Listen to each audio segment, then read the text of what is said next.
Welcome to Dear Romance Writer, where three writers who always deliver happily ever afters offer questionable advice for all of your relationship, work, and life problems. I'm Zio Axelrod. I'm Avery Flynn.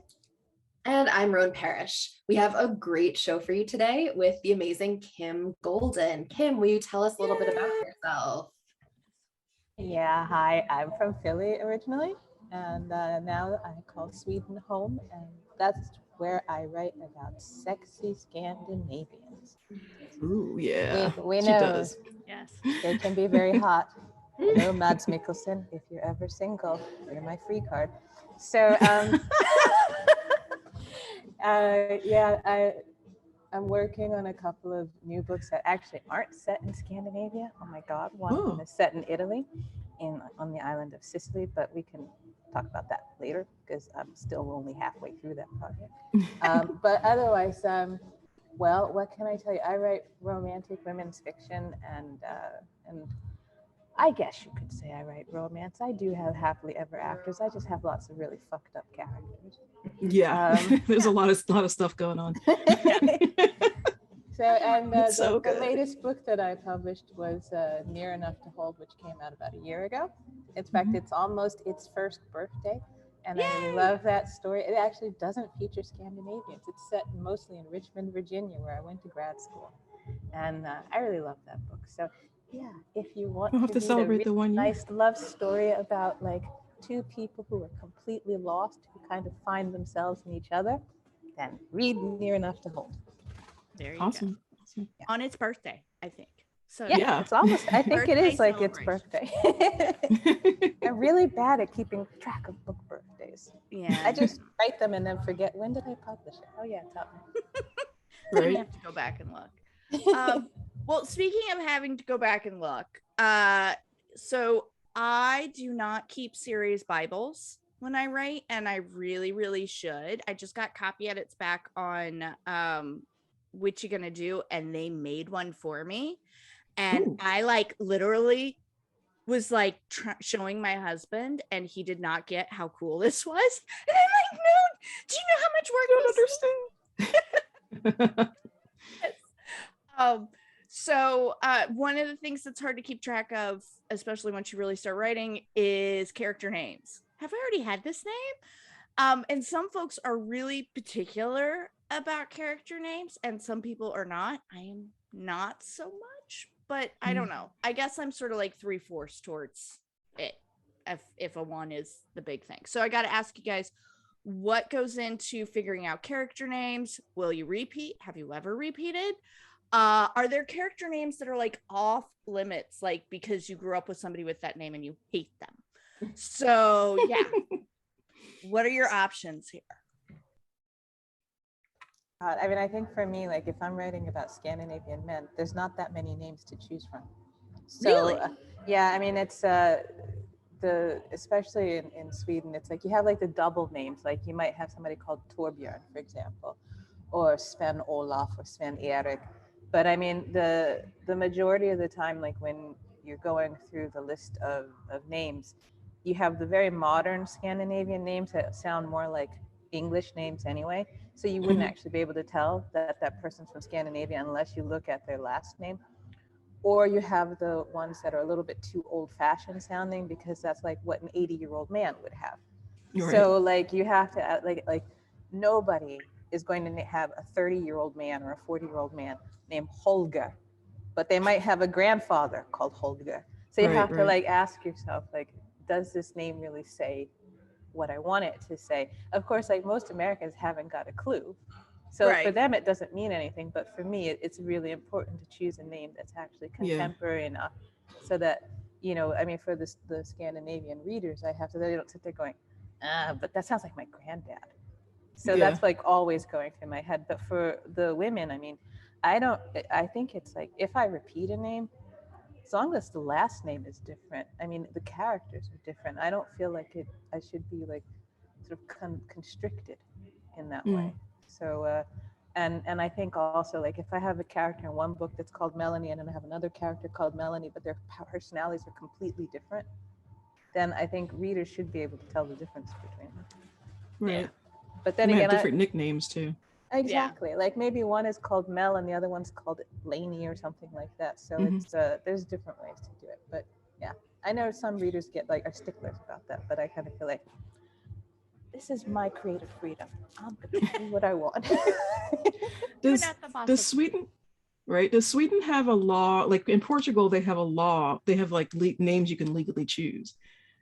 And if you want to choose something that's not traditionally Portuguese, you have to get like, it has to be like one of the parents is from somewhere else and you have to like special dispensation or something like that. It used to be like that in Sweden. Now it's not. But if you choose a name that sounds too strange, then Skatteverket, which is like the tax authorities in Sweden, and they're the ones who issue your civic number, they might say no to it. So like, for example, there was a case a few years ago where for some reason these parents wanted to name their child Hitler. I don't know why. And they were getting very upset that because I think they said they wanted to reclaim the name Hitler and make it so that it wasn't like, didn't have racist connotations. But that lucky child. I what know. A great birthright to have. I know. But like the parents were just like, no, you know, or Skatteverket said, no, you cannot name your child Hitler. So they came back with a different name, which was like, I think they decided to name the child Geronimo. And then they had good reasons for why they wanted to name their child Geronimo. And then Skatteverket said, okay, that's fine. So there's a kid whose name is like Geronimo Svensson or something like that now, going around in Sweden. Wow, that child. That's a lot. That's not even our letter. That's a lot to digest. That's basically all I can say. Roan, how about you? I think you put so much thought into everything that I can't imagine that you're just like, oh, I'm gonna name him Bob. You know, I just don't picture that. No, you're correct. I care a lot about character names, and there are like so many valences of how I care that I'm trying to pick the most important ones. So this doesn't become a podcast where I'm just talking about names. I feel like the name has to have the essence of a character for me.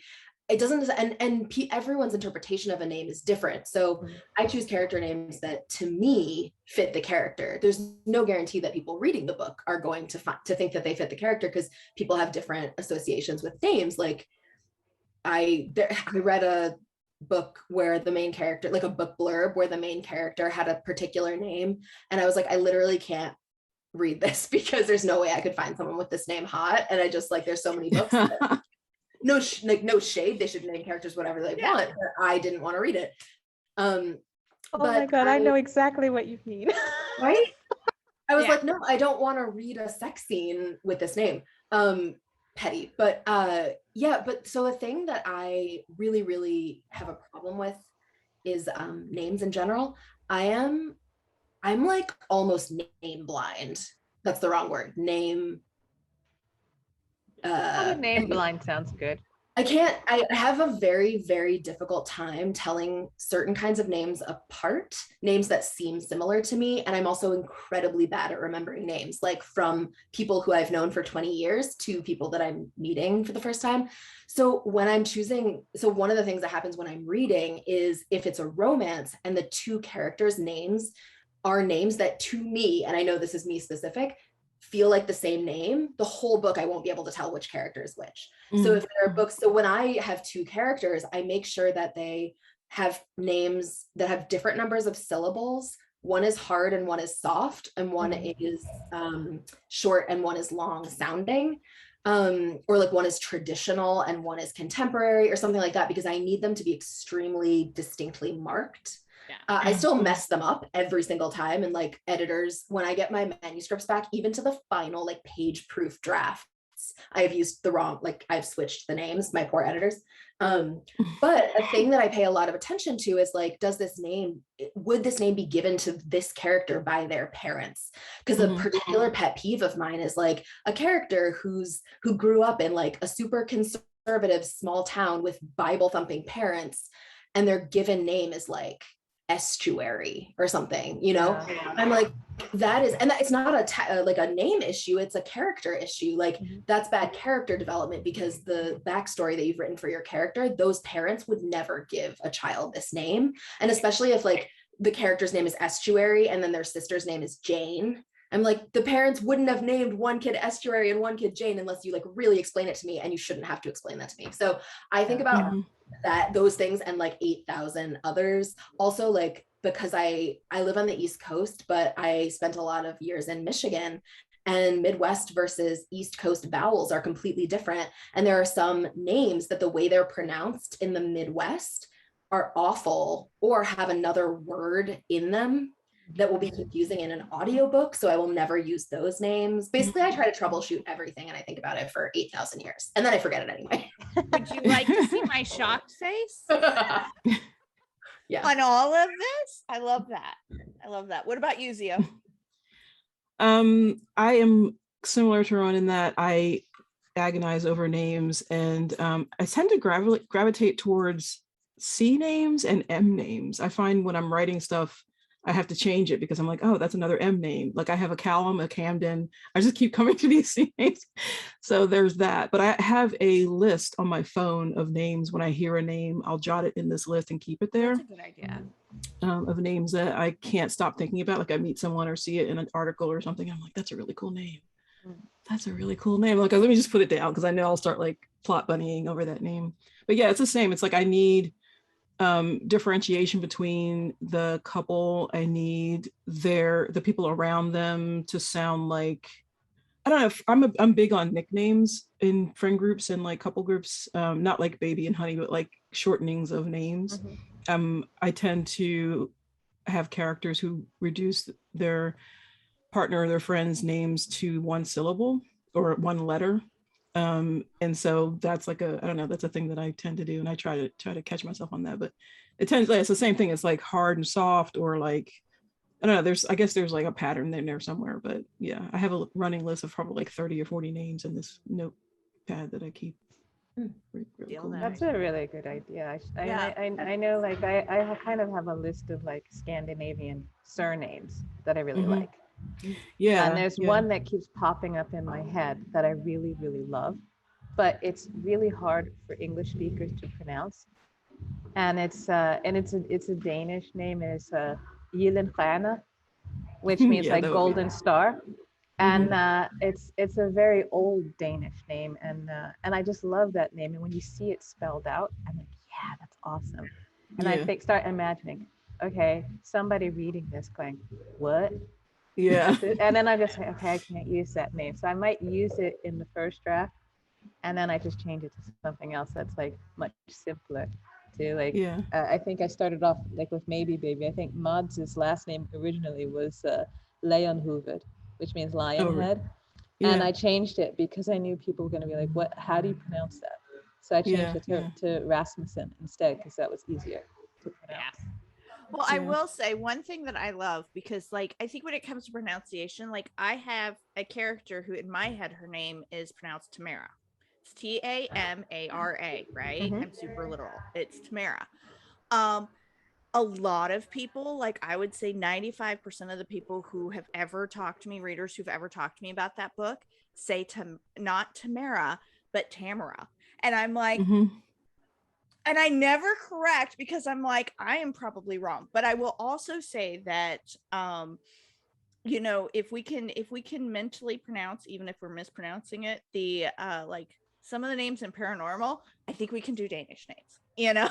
Right. I think we can do non-English names, right? And for anybody who's listening who likes to figure out how to pronounce things, I do this a lot.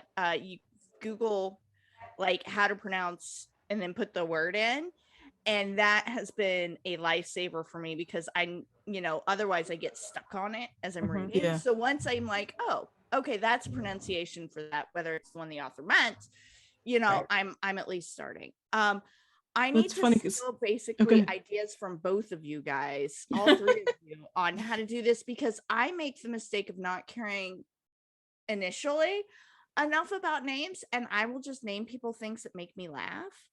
And so in one of my books called The Schemer, or The Charmer, it was The Charmer, is the first Hartigan book. So the Hartigans are a pretty reader loved series that I've got. And I'm writing this character, and I'm like, you know what? Her name starts with F. I think it would be hilarious if she had those parents where everybody's name starts with F. I'm like, I'm totally gonna do that. No plans on ever writing a series about this family where everyone is this giant redhead with an F name. Okay. And yeah. And then I ended up doing it. And let me tell you something, when you name a side character Frankie, and then you have a Frankie too, Zio. Mm-hmm. So it's a name that comes with baggage. At least for me. So I was like, okay, I gotta figure out what to do with this character now, because now I want to write their stories. So yeah, any writers who are listening, don't do what I do. Well, I named them Zio Frankie and Roan and Kim do. I named them Frankie and Johnny and didn't even think about the whole history behind that pairing.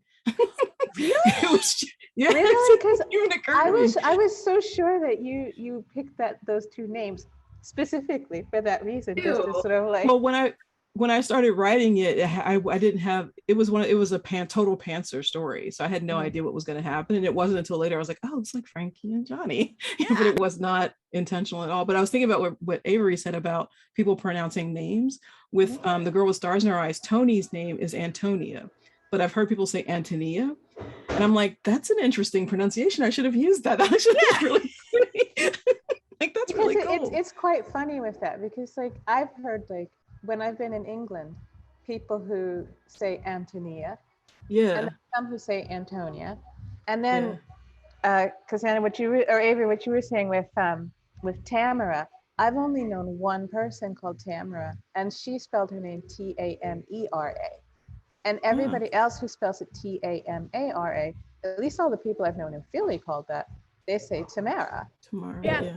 That's really funny. I've actually never heard Tamara. I grew up in elementary school with a classmate and it was Tamara. And then I met someone else and I called them Tamara right off the bat because that's the way I had known it. And they were like, oh no, it's Tamara. But I've actually never heard Tamara. Yeah. Yeah. So funny. I wonder if it's like, maybe it's a generation, because I think I'm like a little bit older than everybody else. I mean, I was a child of the 70s. So. And 70s right there with you. Oh, okay. Yeah. I always just assume, I always tell people, I'm like, it's my Nebraska mouth. I'm like, I'm going to mispronounce names and all sorts of things. And I apologize ahead of time. Correct me. And eventually I'll get it. Like Zio, I had to like consciously think about your name. And I know you get this a lot, but I had to consciously think about the name and not picture it in my head. I'm like, if I pictured how, XIO, I was like, I stumble. But if I'm like blank mind, just smile, then I could say it. It took me a while. It took me a long while. I used to tell people, if you say xylophone before you say my name, you'll have no problem. And they went, oh my God, yeah. I'm like, yeah, because that's, Yeah. You're like, walk with me, people. Come on. It's like the people who look at my husband's name. I mean, it's like just 4 letters, Tord, Tord, and they would still call him Todd or Tori. Yeah. And I have a couple of relatives who call him Ted, and he's just gotten to the point that he answers to all of them, because he's like, I know they mean me, and they can't get Malmgren right as a last name either. So it's Mulberry, Malberg. I mean, we're everything except like his last name. And I'm just like, okay. So sometimes people are funny with me. Yeah, he's actually thinking like he should just change his last name to Golden, just so that people here in the States will like actually get it right. They're like, yeah, you can be Todd Golden. No, because they'll still mess it up. They'll still get it wrong. They'll mess it up 100%. I had an editor from a big house who's no longer there, but they actually told me that I was pronouncing my name wrong. And I was like, yeah. Well then. In front of a room full of people too. And I was like, yeah, no, I'm not. But I will people never are weird with names. I'll never understand people who tell you that you're mispronouncing your own name. It's like, you know how to pronounce your name. Like, where do they even? Oh, that person needs to be pimp slapped. There's power in a name, and so like, don't give anybody. Well, and like my real name is not Avery; it's Cassandra, and I have always pronounced it Cassandra. And I meet people, and they're like, "Are you a Cassandra or are you a Cassandra?" and people who don't meet me first, and depending on their pronunciation, sometimes they are very surprised when I show up. So yeah, because a lot of times, like especially when we were in the South, a lot of folks who thought it was Cassandra expected a Black girl to show up, and then you get stuck with pasty meat. Yes. And so I don't know if it's a really, like, we weren't in the South for that long, so I don't know if it's maybe just that popular name of where we were. But yeah, there was confusion. You might be the only Cassandra I know, actually. And for me, it's like I always get the funny thing of like Kim Golden. Here you have Golden, very Jewish last name, and then I show up. And then people would go, oh, that happened to me all my childhood. I'll try having the last name Axelrod. Yeah. You know, and then like when I took like I had the double-barreled last name of Golden Malmgren. Then you show up and people are like never quite sure who's good, because Kim in Danish is a man's name. It's more likely, and in Sweden it's also more common as a man's name than a woman's name. I mean, now it's becoming more common as a woman's name, but when I first moved there in the 90s, every time you heard the name Kim, it was a man. And so then I would show up and they were like, oh, not only is she Black and American, but she's a woman too. You know what? Names have power. That's basically names have what power. We're going with. Names have power and presumption. Yep. Yes. So yes. So whether they're real. That's why I had fun naming Tony Bennett, because I was like, there's a lot of baggage in that name, and she's going to run into all kinds of presumption with that name. So it was a fun character trait to have. Well, let's get on to our questionable advice giving. That was fun though. This is a good one, and I'm really curious to see what you guys are going to say about this. This is from, I think this is from Emma, or no, this is from Our Relationship, I think, or Emma the Asshole. I think it's from the relationship one. Yeah, I think it's from Our Relationship. My wife, 32 female, wants me, 32 male, to delete pictures of my ex-wife, which are backed up on my Google Drive. I have refused. So I was in a prior relationship from the time I was 21 to 25. I was married for 2 of those years. I've also been a user, I think it's supposed to say, of Google Drive for many years, and as a result still have the photos of my ex-wife, and I backed them up to my Google Drive. I haven't had contact with my ex-wife in over 3 years. We barely ran across her 3 years ago, and I haven't been in any sort of relationship with my ex-wife for 7 years. My ex is just a past relationship to me. Recently, I gave access of my Google Drive to my current wife so she could back up her photos, etc. My wife took it upon herself to look up the years I was married, and found several pictures of me and my ex. No nudes or anything, just regular photos of us going on trips, doing stuff together, etc. My wife asked me to delete them. I said no, they are memories I want to keep. Also, it's not like those memories are front and center. They are located deep in my Google Drive. They aren't even labeled. You have to dig to find them. A big reason is, one thing my ex-wife and I did a lot is travel, and a lot of those photos are travel photos, and I sometimes enjoy looking at them. The fact that my ex-wife is in them is irrelevant to me. My wife says my ex, I should completely remove my ex from my life. I think maybe she's jealous. The thing is, we both have history with exes. Prime example, I know a fact one of her favorite leather jackets was bought by her ex-boyfriend before me. I'm not asking her to get rid of the jacket. Also, if she had pictures of her exes, I don't know if she does or does not, and I don't care. I wouldn't ask her to delete those. My decision. I'm keeping the pics. They're my memories. If I delete them, they're gone forever. They are not front and center in our lives. They're on a storage drive hidden away. You have to look for them to find them. She's just going to need to accept I have them. Keep in mind, she's always known I had these pictures. She once asked me if I kept pictures of my exes, and I said, yeah, they're on my Google Drive. And I said that long ago, before we had a child together and were married. Who knows, maybe when I'm old and gray, I'll want to go back and look at them to remind me of my younger years. If I delete those pics, I won't have them anymore. If my wife divorced me, I wouldn't delete the pics we took together. Hell, I also have pics of other girls I dated on that drive, and she didn't say anything about those. And then he edited to add, we spoke, we're good. She says she understands why I won't delete them. I brought up the fact that she has a lot of stuff from her ex, and I never said anything about it. And I won't, so she can pay me the same respect in regards to my photos. So there's a lot in there, but yeah. TLDR, she wanted him to delete the photos of his ex-wife. You know what? There's I mean, that's a difficult situation. That's the entirety of my questionable advice.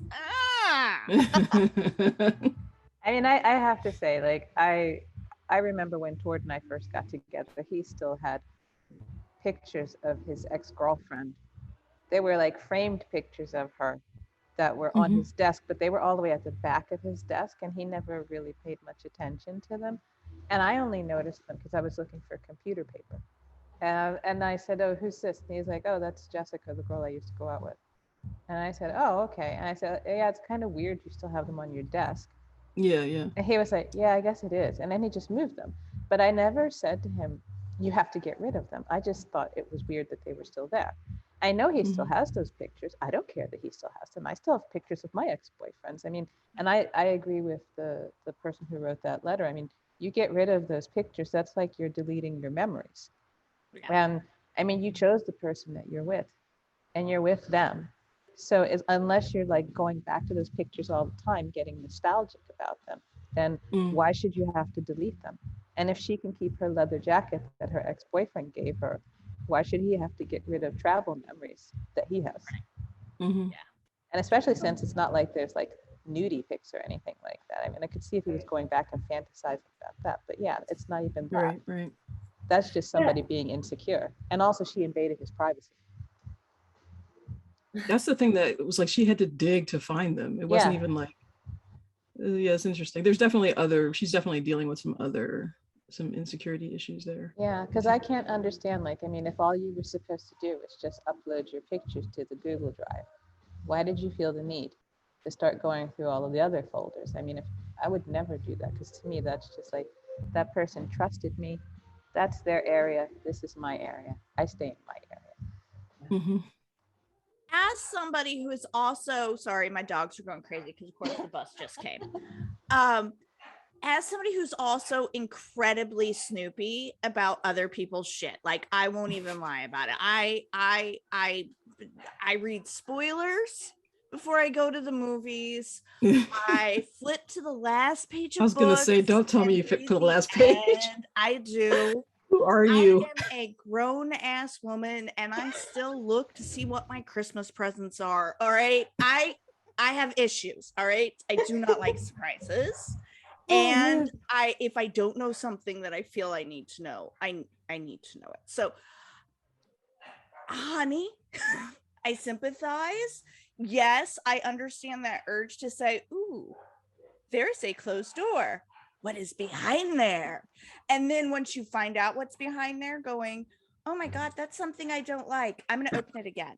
And then I'm going to open it again. And then I'm going to stew on it. And then I'm going to go back and open it again. Right. I understand all of that. I will also say, how old were they? I'm scrolling 30, through. They're in their 20s. No, they're in their early 30s. 30s. Okay. Yeah, 32 and 30. We're both 32. That's a young girl's game. Yeah. Quite honestly. Okay.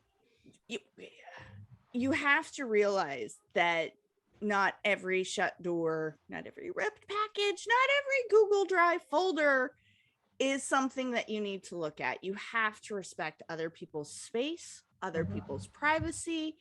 And I think especially with like texting now and social media and all of those things, it just gives you like, if you have that personality type, it offers a lot more temptation than, just I found a box of love letters in a shoebox in the back of somebody's closet, right? By the way, if you ever find those in my closet, they're not real because I throw everything away. But this is something I am roundly mocked for in my house. But you have to respect somebody's privacy. And if you are in a relationship with someone, and this is a serious relationship, obviously it's marriage, it's child, all that stuff, you have to respect each other's boundaries. And if you cannot respect other people's boundaries, what you're basically telling that person is, I do not respect you. And exactly. that is a problem. That is a huge problem. So yeah, I mean, how often do we say it? The husband was completely right in all of this here. I mean, it's a rarity in this show. Yeah, I hate to be an asshole, but yes, the husband is completely right. The wife was completely wrong. I find a lot of hope in the fact that it sounds like they took Roan's advice without even receiving it to sit down and communicate and actually talk about this in a non-defensive, non-aggressive way, and actually have some understanding and come to a you know, a logical conclusion, which really is, you know what, that's in the past, it doesn't matter, but I understand the jealousy, I understand the want to know, and I understand the picking at the scab, but no, don't do it. And I think also it's like, I mean, when you're in a relationship, if you are that insecure about, you know, the exes or anything, every time you sort of open that Pandora's box, you are just creating a bigger and because the thing is, it's like you are sitting there telling this person you don't trust them, which makes that person pull away even more and makes them put up even more boundaries. So you always will think that that person is hiding something from you when all they're trying to do is just protect that little, you know, personal space that they have with their privacy, which they have a right to. And I've seen so many people I know who are like that, who just can't stop like picking at, well, he's hiding something. It's like, no, he's not hiding anything. He just feels like there are some things he should be able to keep to himself, just like we as women have things that we want to keep to ourselves, or that we only discuss with our girlfriends, but that we've never discussed with our husbands or our partners. So it's like, why shouldn't he be able to have that same sort of personal space that he gives to her? As long as he's not going around snooping in her things, why should she be like going through it? I mean, it's almost stalkerish in a way. Destructive. Yeah, it's definitely not healthy behavior. Yeah. Oh, so yeah. Well, one of the things that is striking to me is like, I feel like this is a couple that has never had the discussion, like, what did your relationship with your ex-wife mean to you before they got together, or when they got together? And I think that's such a valuable conversation. Like, somewhat, maybe you don't need to have it with every ex, but if you were in a really long-term relationship, or a relationship that was super meaningful, which doesn't have to be long-term or significant, I feel like that is something that when you're talking to a new partner, it naturally comes up in conversation because it's a bunch of your memories. But also, like, everyone has shit from past relationships that they are working out in the space of a present relationship. And I think it's super healthy to talk about past relationships. It doesn't have to be like in any kind of way, like valence, but to let someone know, like, yeah, this, if it ever seems like I'm making this assumption, that's probably because that's how it always was with this other person. And if that's not how it is with you, that's super useful for me to know, right? Yeah. And the same goes for privacy. Like, different people have super different ideas about what privacy looks like for them. And if you haven't had the conversation with your spouse about what things are acceptable or unacceptable to you, I feel like that is a super useful conversation to have. And you keep having it because it changes based on your intimacy level and how much you trust each other, or just how much like and your spheres might not look the same, right? So it could be that the husband is like, I don't ever want you to open a file on my computer without asking, and the wife is like, you can look at anything of mine except this one folder because that one's private. Like they don't have to be equal, they just have to be equitable, right? Right. And I think that, and it changes constantly, right? So like, one of the things is when I'm with my girlfriend, if I'm driving and my phone and I get a text, I'll sometimes say, hey, do you mind looking at that? Because I'm expecting a text. And sometimes I'll even be like, okay, write back. And then I'll tell her what to write back, right? But she would never pick up my phone and just look at my text. Yeah. Not because I would mind necessarily, but because there's just like an unspoken rule about it. And I have said before, or like she'll leave the room and we'll be waiting for a food order and she's going to take a shower or something. And she's like, okay, I'm going to leave my phone here. So if the delivery comes, you can see. And like, I just think in every scenario, there are ways to really clearly say, like, in this moment, my boundary is X. Because there are some times when ordinarily I wouldn't give a shit if she looked at anything on my phone, but her birthday is in 2 weeks and I don't want her to look at my phone because I have alerts set up on eBay, or I am waiting for a confirmation that something is shipped. And like, that has nothing to do with privacy, that has anything about hiding something. It's just like, after her birthday, we can go back to her looking at my phone, but I think it's something that you have to talk about, like, what does privacy look like? What what does chatting about past relationships look like for you? And those are just, to me, like really basic conversations that everyone should be having. And if they haven't had them and they're married and have a kid, like back the fuck up, because probably there are a great number of other super important and basic conversations also may not have had. Yeah. So like, maybe go on a date or something and get to know each other. I don't know. Well, and the other part of it too is there's a difference between like people can sometimes understand when the difference, like where that morph between I and we is, right? And it's really important, especially in a long-term relationship, that just as you have the we, you also need the I's, right? You have to have your separate identity as well as that. And I think that's where sometimes different definitions of where that boundary is can lead to different things like that. And Zio, I've interrupted you like 14 times, so go. That's okay. I was just gonna say, I think he mentioned that she knew that he still had the pictures, and it wasn't an issue until she went to look, which just goes to Kim's point. If you're in the Google Drive and you see there's a drive over there, do I click on it? You know what I mean? It was like the temptation of looking. But also, like, I don't know about you guys, but there are people in my family, when you go through like family photo albums, like old photos, and occasionally it'll be like some couple who split up or whatever, and they'll be like, somebody's face has been like rubbed out or whatever. And I'm like, well, who was that? And then nobody knows because whoever like rubbed that face out or cut the person out of the picture. They know. And it's like, but it'd be like I've had like really old photos from like, I don't know, 100 years ago. And somebody cut the photo in half, so there's just the person that I know in the photo, and I'm like, well, who was the other person in the photo? And nobody knows because it was cut out. So like if he deletes these photos of trips that he's taken or whatever, like someday, like he said, he wants to go and look at his memories, or maybe his parents want to see, or she might want to see, and they're gone. So I don't think, it doesn't sound like there's any sort of like anything nefarious going on here. He said he hasn't seen or had much contact with his ex in like 7 years. And they ran into her together 3 years ago. So it doesn't sound like he's hiding anything. I just think that there's something going on in her mind, his wife's mind, that little like kernel of doubt or insecurity or whatever that made her click on that folder and ask him to delete them. So like, you know, they may have talked about this one thing, but they might need to have a broader conversation about like, hey, how healthy is our relationship? How are you feeling? What is there anything I can do to make you feel more secure or whatever? Or, you know, or is it just something that you're dealing with on your own? And, you know, it's not necessarily about him or about their situation. It could just be something from her past or something in her personality. It could also just be that whole thing of like, you know, the sort of like the Rebecca syndrome. You know, it's like, you are the new wife.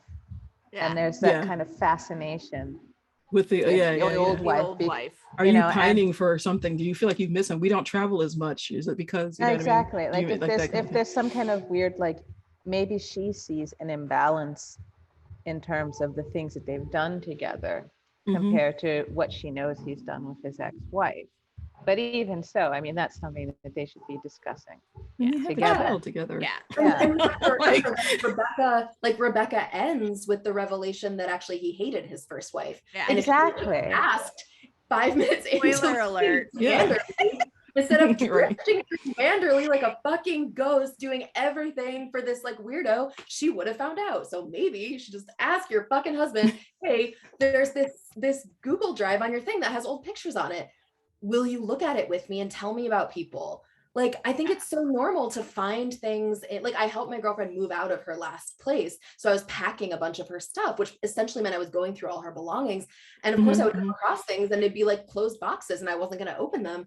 But I was like, ooh, what's in here? Will you show me? And then we would stop and she would open it and be like, oh my gosh, this is like this memory or this thing. And like, that can be a way to share and to learn about each other's past together. It doesn't have to be like, I'm going to snoop. You can just ask. And then if that person says no, you're in the same position as you were before. You knew it was wrong before. You know it's wrong now. If you're going to do it, you're going to do it. So I wonder what made him bury those pictures so deeply to begin with. Well, it may like, be was that it just built up. You know what I mean? Yeah. It may just be like 6 files back, folders back, or whatever. Like, well, he said like scroll down a while. It says hidden away. He used the word hidden away, which is either Oh, I sorry. mean, it could be like that he wants to put that relationship behind him, but he didn't want to get rid of it, so he just sort of shoved it away. It could be that she's brought it up before because she was aware of them, and so he buried them so that she wouldn't accidentally come across them or whatever. I'm just curious. It's just like, I wonder if even he actually understood that he said hidden away, because sometimes we say like, oh, I hid something away, and actually all we did was just like organize it in folders by like, I mean, like I have a bunch of pictures on my Google Drive that have like weird names to them that are just like, it's just like, oh, that was that funny trip, so I gave it that goofy name. And maybe somebody would think I was hiding something away because I gave it that goofy name. And it's just like, no, like if it says hot potato, it's just because it's like, yeah, there was something silly that happened on that trip that we were just like, oh boy, hot potato, you know. So it's like the rosebud. Yes, exactly. As opposed to the file on my computer that is the oh shit file. For when, you know, that's where I keep all of my receipts. So if you've ever wronged me, your email or text is in that file. Look at Roan. I tell you guys, I seem nice, but I'm really not. But I will say, here's what I think. One thing that just jumped out to me as we're going over this is the fact that he told her about the folders before they got married, before they have kids. Having a kid, I could see, you know, not knowing how old the kid is the kid 17? That's different than if the kid is 17 months, right? But that can do a lot of things, because like you get so exhausted having a small child. It could be all of a sudden I feel so much farther away from her. I bet if he was with her, it never would, you know. So I could kind of see maybe why this time, even though she's known about it for a while, if having the baby is relatively new, I can see why that would become a time where she would start picking at scabs. You know, her body's different. They're not sleeping. Everything becomes about the kid. You don't go out on date nights. You don't go out and do all the things you used to do. So not traveling.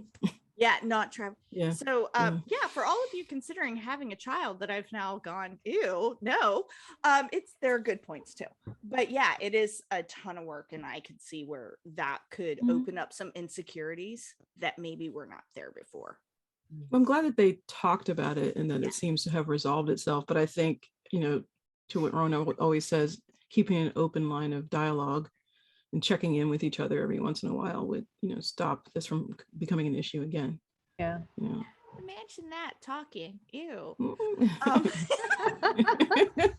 Instead of all of that, like sort of Real Housewives of drama. Yeah. No table flipping. Oh my God. Does not help. Not that I would know, really. You just throw this drink in your face. Get rid of the pictures. And stomp out. Yeah. Yes. All right. So poor letter person. We're glad that everything worked out with your wife. And for those of you who are like me and like to pick at that stuff or do personal and book spoilers and movie spoilers, you know, rein it in. So we also have, it has been a wild week in Romancelandia. As always, there is something that happens.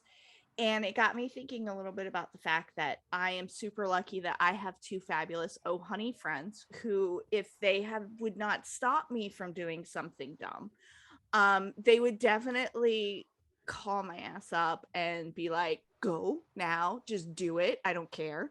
You know, I have very good oh honey no friends, is what I am saying. Thank you, Robin and Kim. I love you forever. So I thought it would be good to talk a little bit about, you know, the importance of having oh honey friends. You know, do you have them? Do you, like me, occasionally ignore them? And if so, do you then have immense regrets? Which, yes, is the answer to that. So yeah, with your oh honeys. I think I have several oh honey friends. I mean, I have a few in Philly, a few in Richmond, Virginia, where I lived for 3 years, and then I have 5 in Sweden, and they always stop me from doing stupid things. Sometimes I don't listen to them and I just go ahead and do something stupid, and I regret it after. I regret it, and then usually like we go out for like drinks and I drunkenly say to them, I should have listened to you guys, but I mean, like, they have stopped me from doing many a dumb thing. Like especially since the Capricorn in me likes to overthink things and turn things into bigger issues than they actually need to be. And so if I talk it through with them and they sort of like talk me down, that is a good thing. There have been a couple of times when I've just been like, I'm not talking about this with anybody because I know exactly how to deal with this situation. And if I just turned to my oh honey friends, I wouldn't have gotten into that pickle in the first place. But one thing though, like I did talk to them about when I decided I was going to quit my job, and everybody was talking me out of it because they kept saying, but you don't have a new job lined up. But I was in a situation where if I stayed in that job, I literally felt like I was going to throw a chair on somebody. And I was just like, you know what? Oh, I quit right now. I quit on the spot. I didn't have a new job lined up. I didn't have any money saved up. I was just like, I don't care. I'm in out of here. Because if I stay here, something bad. Somebody's getting hurt. Yeah, you know, like when they say bad things happen in Philly, well, bad things would have happened because of this Philadelphian in Sweden. So I quit, and that was like the best. And then I told them afterwards. I just said to them, meet me at this bar, and we all met. And I was like, okay, round of drinks. And I was like, and they're like, what are we celebrating? I was like, I quit my job today. Yay. And they're like, but we told you not to. It's like, I don't care. Yay. And I've never been happier than that moment. You know, it was like, and they all admit it was the best thing for me to do in hindsight. Yeah. But at the time they were all like, oh my God, what are you going to do? And I said, I'm going to spend a month watching Netflix, and I'm going to, you know, I was like, I'm just going to collect my Swedish unemployment for a while and be lazy, and then I'm going to look for a new job. And that's exactly what I did. So good for you. You have to do that sometimes. But yeah, it's good to have those, oh honey, friends. Yeah. How about you, Roan? Do you have any? Yeah, definitely. I feel like the way I was trying when the chat topic was first said, I was trying to distinguish, like, I think for me, I make a distinction between an oh honey friend and just, because I mean, all my friends are friends who would give me good advice, or like I could go to with problems and they would kind of like put me on what they thought was the right path. But to me, an oh honey friend is someone like who serves the very particular function of knowing you well enough to say, I understand that you think you're making a wise, correct choice, but it is all of your inability to see beyond your own perspective that is making you about to do something that is wrong, and you will only see that it's wrong after the fact. And I think that's a really particular function, because it requires someone both knowing you and having a sense of the world that you can trust is right enough, or like aligned with your values enough, that when they tell you something against your own instincts, you have to listen. And so there are certain things especially that I would take to an oh honey friend, because I know that my own instincts are based in something inappropriate to judge the current moment, right? So like if it's something to do with race and I'm white, if it's something to do with gender and I'm not trans, or like whatever the thing might be, right? That it's really important to have that friend who's going to say like, okay, I know you think you're in the right here and your intentions are good, but here's the piece that you're missing in the situation that is actually going to make what you do with good intentions be a total fuck. And I think that like, that means that to me, an oh honey friend is someone who has to have the same values as you, or who you have to be able to look at and think like, you are the me that if I could like be better than I am in all these ways. And I definitely, I mean, for me, my sister is certainly that person. And I have others as well. Zio, I consider you a friend in that way, that I feel like if I were to come to you and be like, well, let me tell you what I'm thinking about, you would give me like clear, calm, yeah, it was a very good advice. Feedback. So yeah, I think I have like specific criteria for an oh honey friend, as opposed to just a like, of course you're awesome and I trust you in general friend.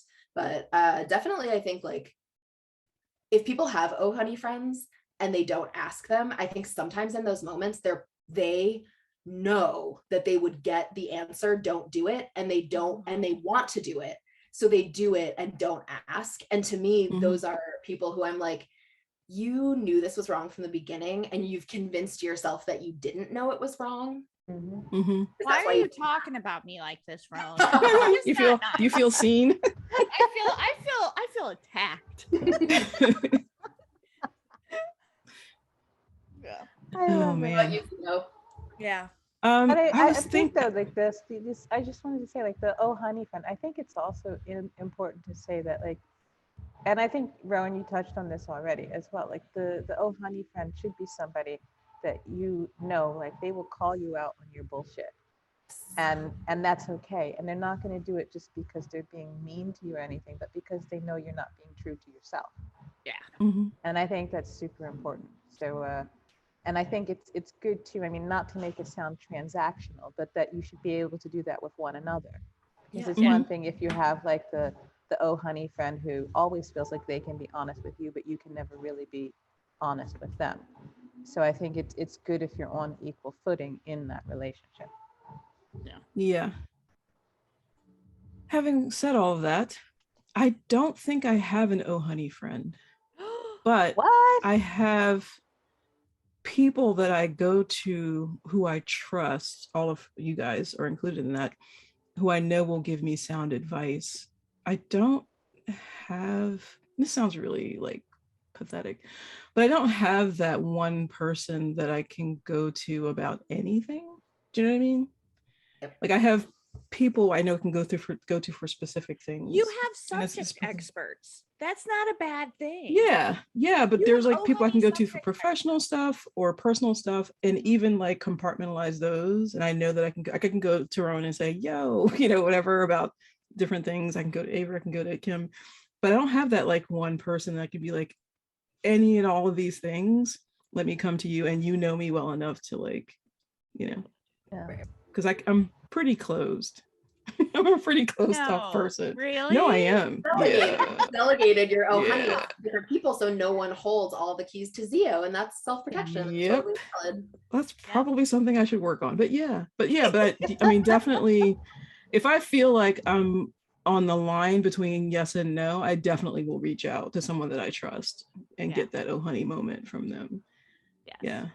Because otherwise I'll just spin and not make a decision or like do something rash. You know what I mean? Not even do something rash, but just like spin and talk myself into something that later I wouldn't want to have done. You know what I mean? So like at least I know enough to reach out to the people who are smart and trustworthy. I think subject matter oh honey friends are really good though. Yeah.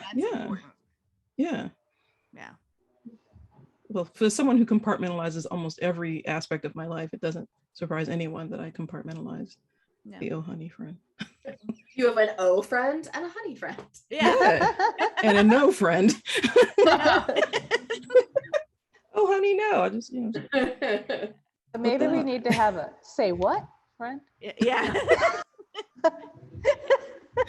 Do you have that friend or person who always says no matter what you say? Like, I'm thinking of doing this, and they go, oh no, you shouldn't do that. Do you have that person in your life? I'm married to that human. And thank God, because otherwise I would do a million things that I shouldn't. So yes, some of us need that no friend. Yeah. Some of us need that. Somebody need, the impulsive amongst us need that person. Yeah. I mean, in some ways, Tord is a little bit like the no friend, but most of the time he's like the go for it friend. And he doesn't even think about it. He just says, go for it. And I'm like, okay. And then later I'm like, that didn't really work out. Oh, I told you not to do that. Like, no, you didn't. You told me. You did. He told it to you in his head. Oh, yes. That's funny. Or like he wasn't actually listening and he said, go for it just because he thought she'll stop talking and I can finish watching Star Trek, so. Do you have one of those, Leo? A no friend? Oh, there's so many no people. I mean, people are like, yeah. There are people who never thought I should do music. There are people who never thought I should write books. I mean, there's just always that person who's like, and I think a lot of that comes from like, it's not something they would dare to do. Mm-hmm. It's not a chance that they would dare to take. And so they sort of put that fear of trying on you. Yeah. So I learned to sort of like, Yeah. And usually it's unsolicited advice. You know what I mean? Like, But I was like, oh my gosh, yeah, I'm thinking of doing this. And they were like, oh, I would never. I think But that was what I had too when I moved to Sweden. People kept saying, I'm sure. I had person after person after person telling me, don't move to Sweden. Don't move for him.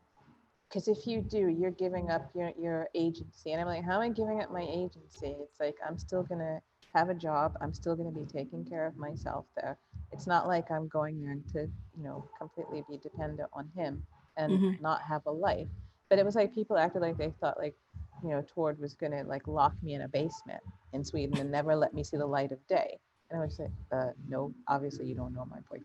So, but anyway, yeah, but I mean, it was like, even when I'd been there for a few years and I would come back to visit, people would be like, you can't possibly be happy there.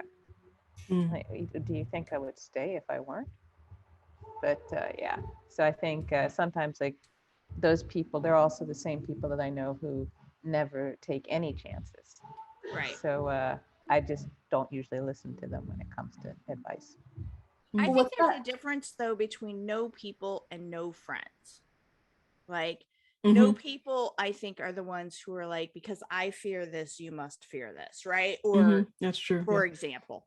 And I think no friends are the ones who are just either not as big of risk takers, and so they're going at it from a position of, I don't want to say protecting because that sounds weird and patronizing, but sort of like watching out for you, right? Basically, to me, your no friend is your mom friend.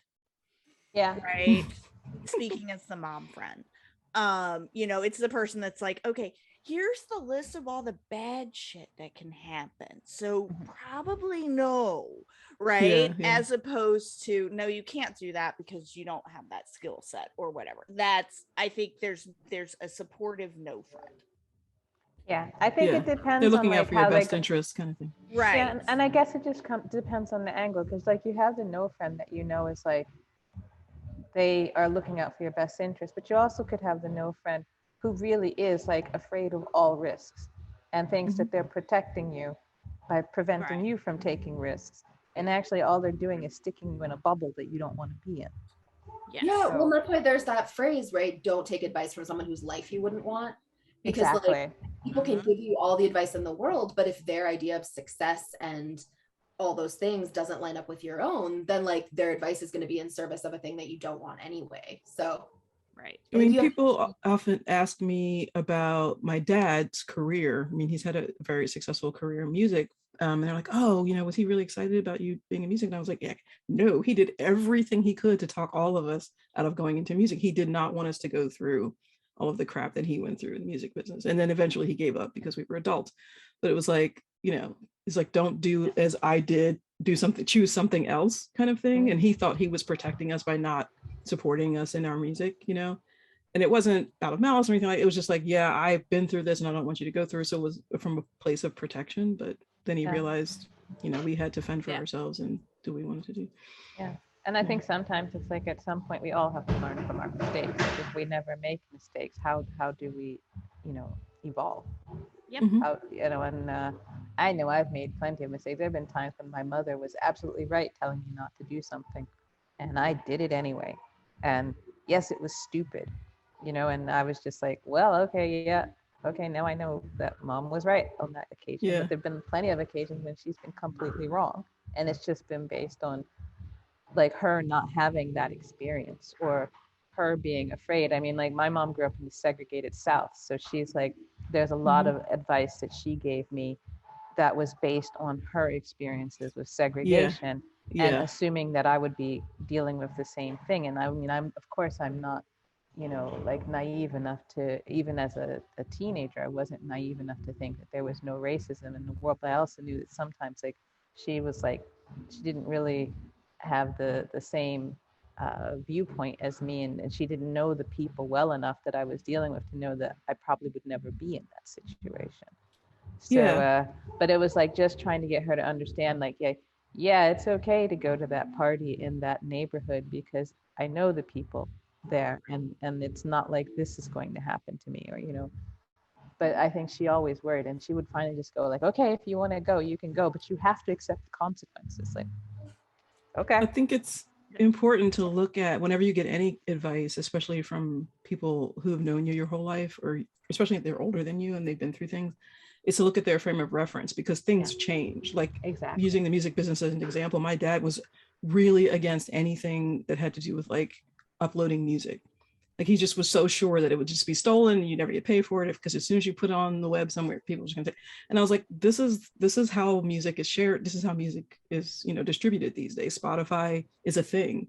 There are more people streaming on Spotify than buying full albums. So, but that was like something that did not compute for him. You know what I mean? He's like, oh, never do it. That's it. You're never gonna. So yeah, I mean, you have to look at their frame of reference, what they've been through, and then sort of take it, I guess, with a grain of salt. Like they're coming from a good place, but they don't have all the current information.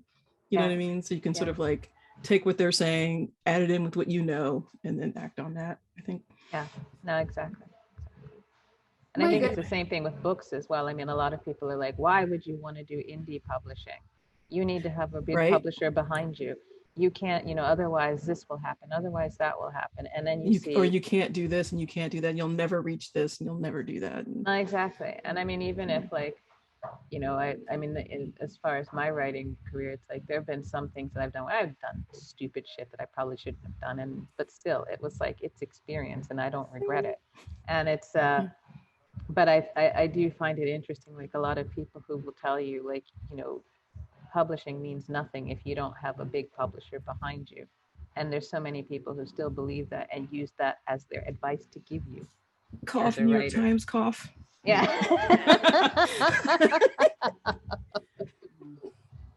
Gracious.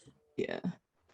Well, on that note, I want to wrap us up because we've been going for a little while. Kim, thank you so much for being here with us. It was a total pleasure. Thank you for inviting me. I had such a blast with you. I'm so glad. Do you want to tell all the listeners, like, where can they find you? Do you have a website? What books of yours should they buy Socials. right now? Yeah, you can find my website at kim-golden.com.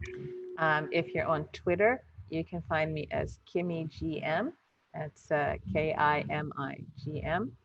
Otherwise, if you're on Facebook, just look up C Kim Writes and you'll find me there. And I'm on Instagram as well as Kim Golden Books. So drop on by. I mean, on Instagram, you'll mostly see lots of food pictures and pictures of like guys that I think are good inspiration for my sexy Scandinavian. So that's always fun. On Twitter, you might see me ranting about like the British press and how ridiculous they are. But yeah, you can have fun with me anywhere. Awesome. And you always have great book recommendations too. I try. I'm actually reading a really good book right now called, I don't remember the author's name, but the name of the book is called Mrs. England. And it's so good. It's like this weird sort of atmospheric, almost gothic novel set in the Edwardian period. This woman goes to be the governess at this house. And it's this beautiful, glamorous couple. But there's something really weird about the wife. And I love it so far. I started reading it on the plane and I was just like, ooh. So I think you said Mrs. England? Mrs. England. Yeah, I looked it up. The author is Stacey Halls, Halls. Yeah. So there you go. Okay. Yeah. Check that out. Get it for your tablet. Buy it and pay for that. Awesome. Well, thank you so much, Kim. And thank you everyone listening for hanging out with us for another episode of Dear Romance Writer. Remember, send in your questions. We love trolling the internet for shitty things people do, but we would love to hear about the shitty things that have happened in your personal life. Share your trauma with us. Yes. We love trauma. Yes, you can find our like anonymous form at dearromancewriter.com. You can send your questions via DM on any of the social platforms where you follow us. Send us those questions and we would love to answer them on the air. We can't wait to give you some questionable advice from this trio of happily ever after enthusiasts. Have a good week.